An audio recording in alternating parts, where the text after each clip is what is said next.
いろいろと変更があって、全てのステージを、クリアするっていうことができなくなってしまったんですけど、とりあえず、どんな条件であっても自分たちの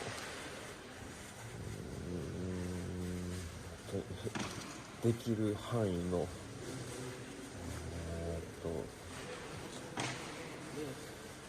できる範囲のこの世界選手権をとことん満喫しようと思いますので、こんな形ですけど応援のほどよろしくお願いします。さすがにア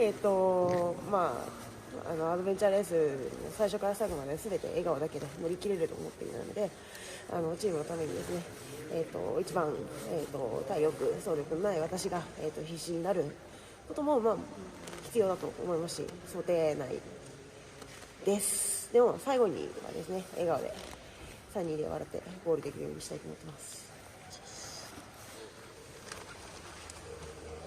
今日で7日目ですね。7日目です。頑張ってきますけど、頑張ってきます。